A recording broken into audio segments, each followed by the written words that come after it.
Welcome back to the Unofficial Squarespace Entrepreneur Podcast. Today I'm here with Dave Hawkins, a Squarespace certified expert, authorized trainer, circle member, etc., from the UK.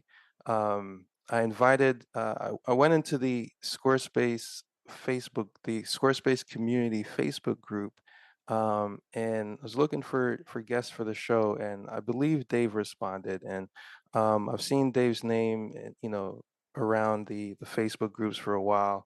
So I thought it'd be great to have him on and get to know his particular perspective on Squarespace web design and what he sees from his vantage point. But yeah, I'm going to let you introduce yourself, Dave, and then we'll get into it. Brilliant, Amari. Well, thanks for having me, and yeah, it's a pleasure. It's exciting to join you for this conversation. Awesome. So Dave, you've been at this for a while now. You've got 9 years, over 300 sites built. You've clocked, over 10,000 Squarespace hours. Um, you're what I would consider a veteran, right? Um, how did you get into Squarespace web design? Was this always a thing for you? Like, where does this fit into your career path? Yeah, so rewind back to the early days of Squarespace. So Squarespace 6 was around in 2013. And I had been working for a not for profit and had essentially just stumbled across Squarespace. They were using it as a tool to reach out to their international offices and create a website that each of these offices could go and use. And so my part in that was to run it as a project. And I then thought, oh, this looks quite interesting. I could give it a go myself. And so the church that I attended um, had a really bad website. And I thought, oh, let me tinker with Squarespace and see what could I do. I had in the past used things like MailChimp and other tools that use this similar drag and drop functionality. But it's still quite a new concept, this equivalent zero code editor. And so, yeah, for fun, I just started um, building a site. And then one thing led to another and started to pick up some more opportunities. And so then at what point did this become your full-time thing? So it had been a side hustle for far too many years. It was the equivalent. You have conversations with people and they say, oh, what do you get up to in your spare time? And I say, oh, I go and build Squarespace websites. And so for the past 8 or 9 years, it has been this side hustle. And yeah, the whole thing started with uh, me saying to friends, "Oh, what do you get up to?" So Yeah. building the sites, and they say, "Oh, I've got a friend who wants a site. You should go and talk to them." And so have a conversation and end up creating a site for them. And so it had taken up lots of my lunchtimes, evenings, weekends, and then it's very nicely blossomed into where I am today, which is being able to do this as a full time job. So within the last year, I managed to quit my day job, and then I'm doing this full time, which I never thought I would have this opportunity all those years ago, Yeah. and I feel like it's been a real blessing that this has come about, and I can actually just design sites and get creative and people want to pay me for it. Right. I mean, it sounds like you said yes to it long enough for it to be just a permanent yes. Well, correct, but I think along the way you have to make strategic no's. Mm, So the yeses started with like, how do you get started is often a question that um, people have asked me, and what I basically did was I had a few people who essentially couldn't afford to pay a web designer, then say, "Oh, I've got this site and it looks a bit rubbish," or "It kind of works but doesn't work on a phone. Um, would you be able to help me?" Or words to that effect. So these were people that were charities, startups. One person was an author, and that essentially gave me a portfolio, mhm. having said yes to a lot of these, to then be able to create my own site and then put that in front of people to then enable a more people to get in touch. Right.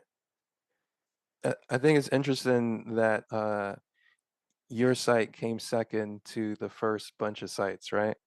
Mm, yeah, yeah. Because It I think a lot of web designers, assume that they have to have their site all ready to go and bundled up when, when you're having conversations with people, you don't really need a website to get the job done, at least initially. no, no, not at all.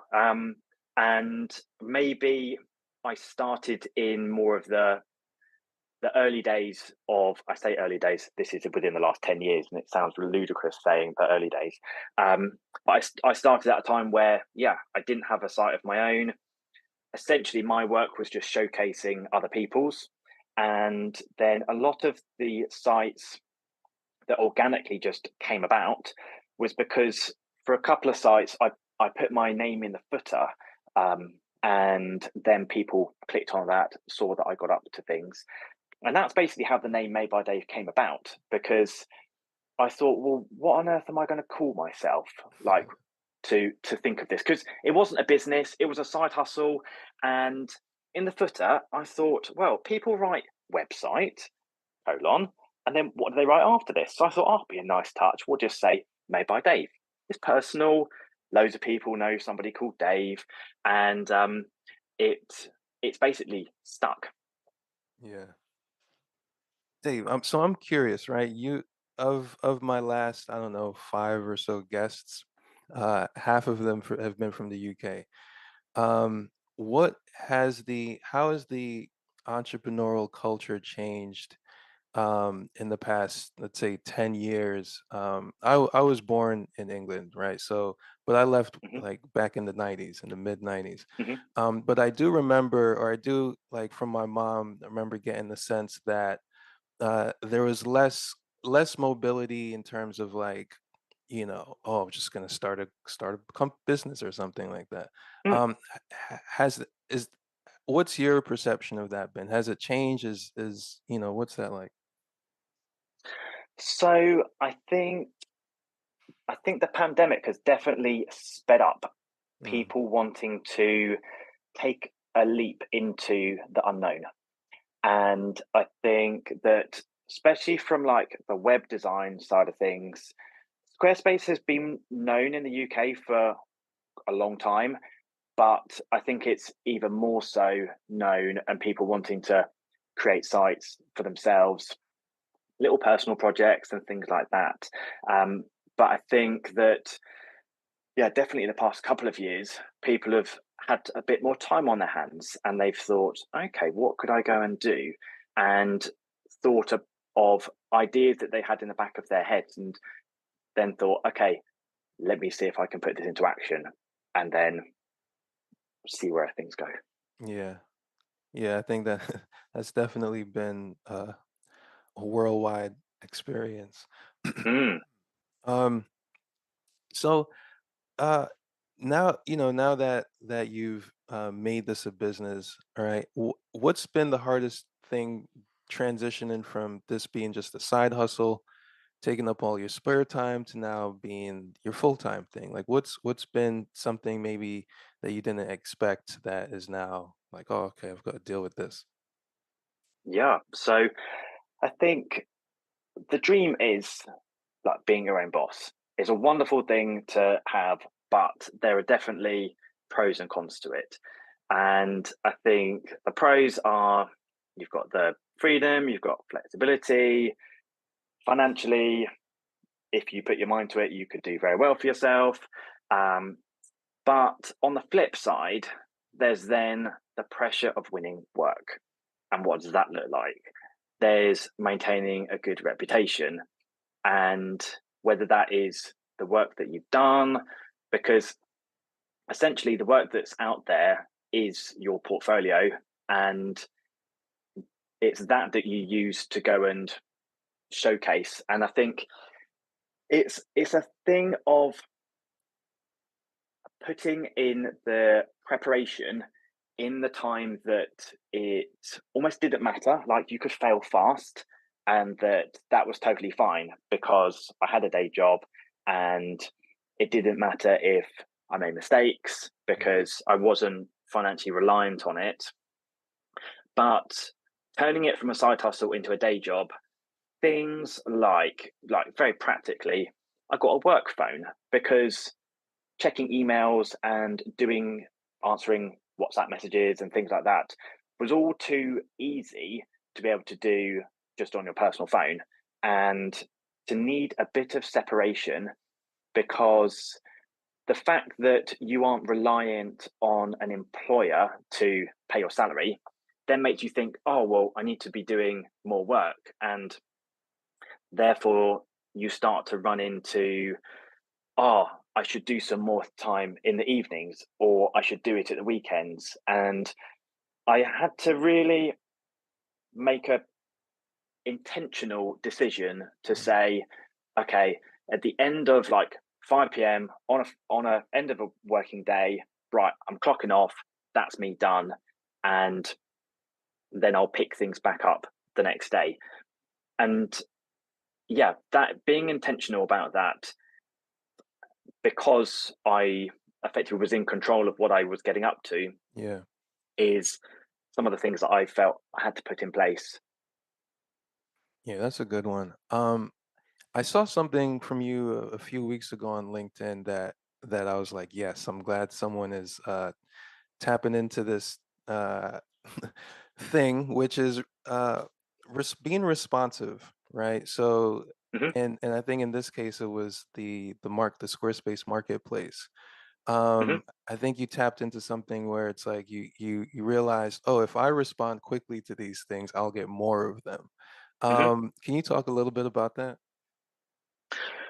Yeah, of course. So the post that I said was basically within 24 hours, I'd got 10 inbound leads, and I was quite astounded by it.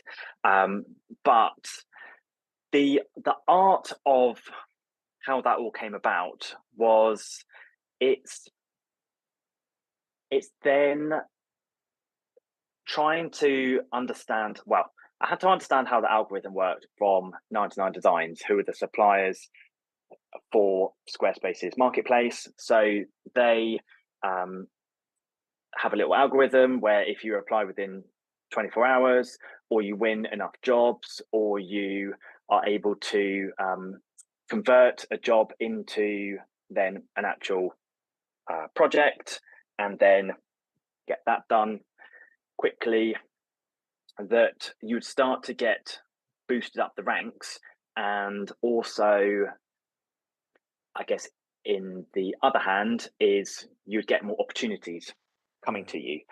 And yeah, what I found was I just spent some time quickly responding to these inbound leads. I've got some strategic framing questions that I go and send people. So it's not like I need to send a reply to, like a personal reply to absolutely everybody.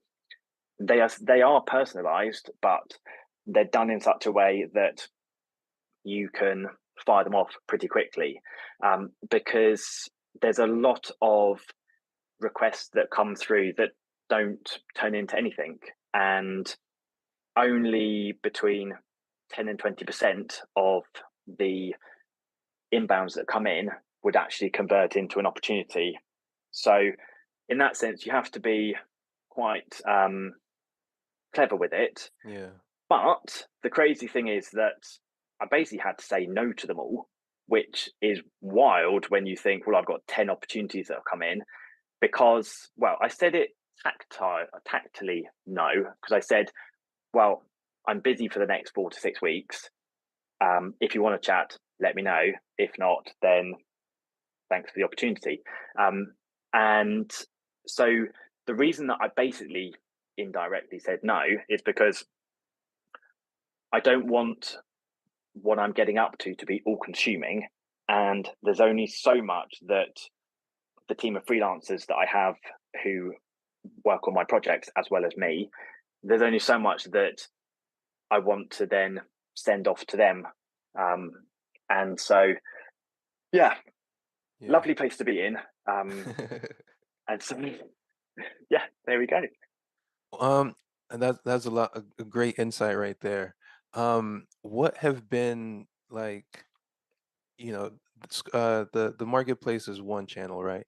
But Mhm. have you done any other, you know, tried anything else elsewhere in terms of generating leads for your design business?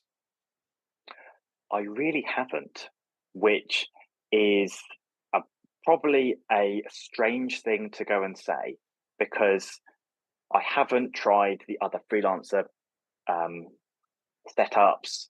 I haven't actively been on socials channels to then promote. Um, and it's very much been in an organic way to the point which I basically spent, well, I had up until I turned it full time, spent £0 on any sort of marketing um, because a lot of it was just all organic and it's snowballed from you do one person's site, you put your name on the bottom, Yeah. then you get lots of invites coming through that but this has all happened very organically over the last 9 years. And but then word of mouth happens and one person says, oh yeah, I had a great experience with Made by Dave and you should go and talk to them. And so I just get emails out of the blue from people and I then have to ask them, how on earth did you hear about me? And they're like, oh yeah, I talked to such and I saw you about and hey, let's have a conversation. And I've been active in Facebook groups and commenting um, and just being part of the community. But yeah, from that side, I've almost kept quite a under the radar profile on things um, because I've then been busy doing getting creative and building people's sites. Yeah. I mean, if you got hundreds of sites out there with made by Dave in the footer, that's gonna bring some inbound traffic. Yeah, Uh, you know, yeah, it uh, is, and quite a few of them have been large, quite high profile sites as mhm, well.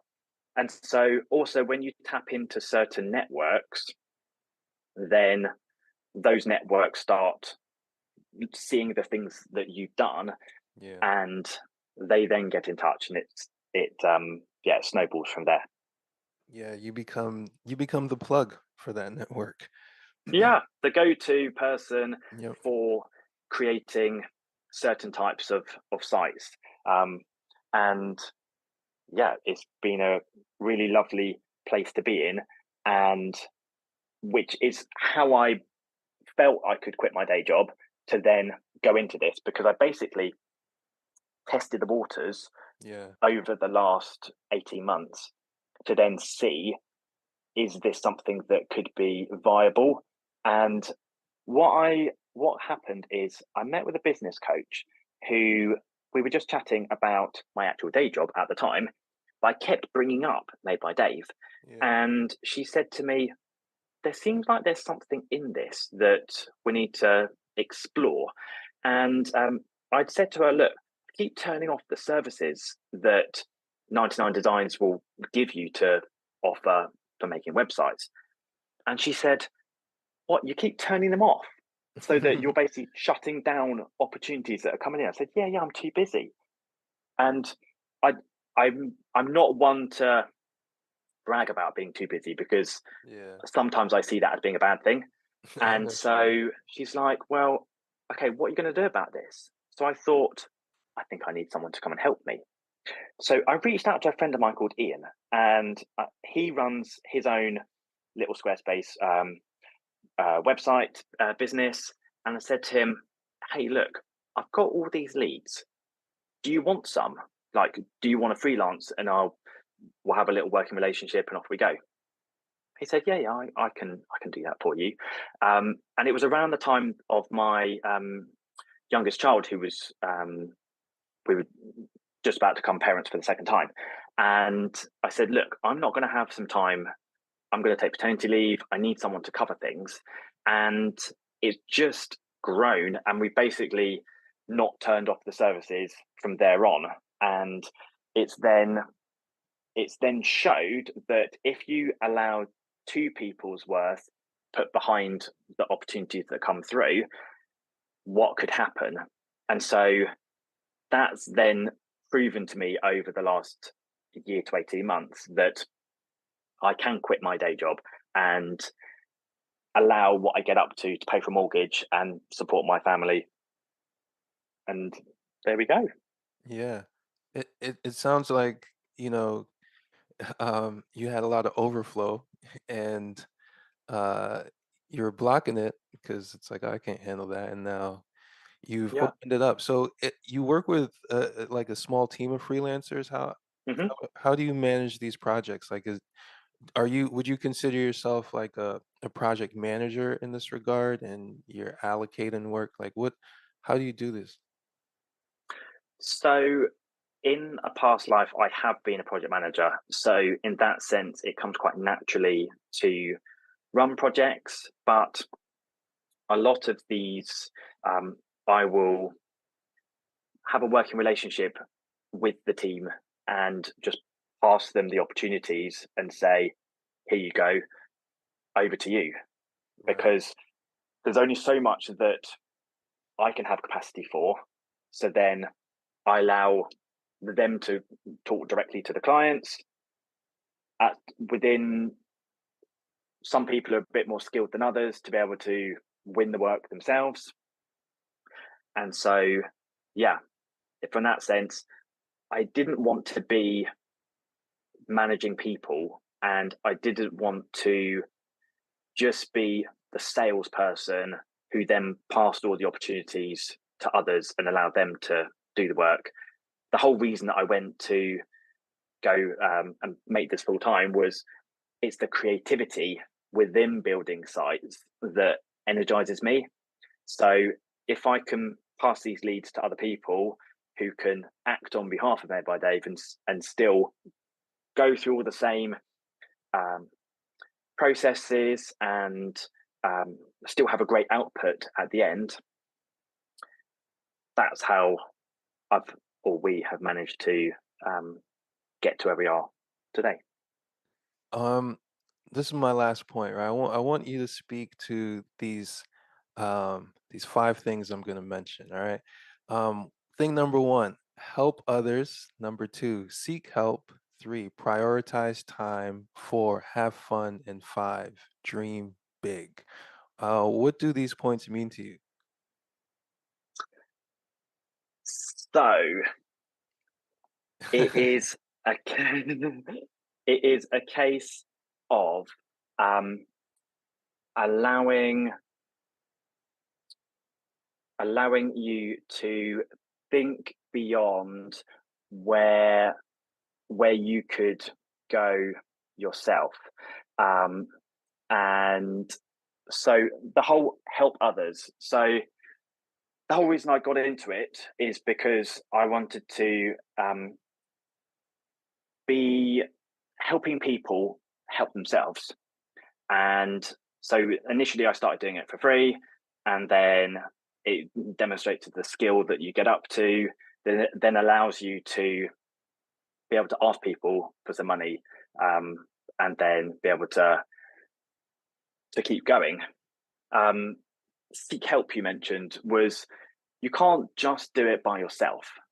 It's There's a community around you of people that love Squarespace, and so I've been within these Facebook groups and within the forums to just bounce ideas and glean from other people who have had pain points, um, and be able to then help effectively help each other. Right. Prioritizing time you mentioned was then a work life balance. So family for me has to come first, and then the business side of things comes second. There has been times which I have been building websites at like 10 a.m., 10 p.m. at night, through till like the early hours of the morning. And it's been a time in which on the outside it might look like, oh, there's great success and there's brilliant things that are being done, but losing out on family time or mental load of like juggling essentially two full-time jobs. Um, at one stage, I became good friends with the 5 a.m. club, which honestly isn't all that it's cracked up to be. Um, and I'd much rather have like a healthy work-life balance. And that whole thing of like the art of saying no to things, um, having fun. It's like, well, getting creative. Why can't you let your creative juices flow, allow the freedom and opportunity that that brings, and along the way, don't take yourself too seriously. Like, there's so many people that when I design sites for them, I say, look, give me your honest feedback on things because I'm I've done enough sites that I am happy to receive what they're going to tell me, and then have fun along the way with it. But dreaming big was the thought all those years ago, which is like, okay, what if? What Yeah. if I could do this full time? What if I could not only help and build sites for like friends, but then networks within the UK, but then, oh, what about international clients? What about people that just I've never even known what they get up to? And so this lulled me designing sites, then having that opportunity to be a Squarespace expert, which is a bit of a wild thing to go and say. And yeah, never really even dreamed that that would be possible. And yet here we are today. And yeah, I look forward to seeing what the future holds. Awesome, Dave. That was great. I love that. I love each of those lessons that you've extracted from your journey as a Squarespace designer, especially leading with helping others. Um, you can never fail with that path. Mm, Um, yeah, to me, it's one of those like is it like a truism. yeah, If you lead with that, it'll always open up doors, and then it always, to me, it always comes back around to that. Whenever I get stuck, I say, "All right, who do I need to help? like, yeah. like where It's do I it's need to pay be it of forward assistance?" essentially, Yeah. What? because other people will then come back round and help you. Yep. Mm-hmm. Great big old loop. Dave, it's been great talking and getting to know you. Do you have any parting words for our audience? I guess see the opportunities that may be around you and see if you dream bigger than what is in your current reality, what could happen. And I'm one story that um, you can hear. I'm sure well, I know there are plenty of other people's stories which are on a similar line. And yeah, what could your trajectory look like? Um, so there we go. Thanks, Dave. Dream big.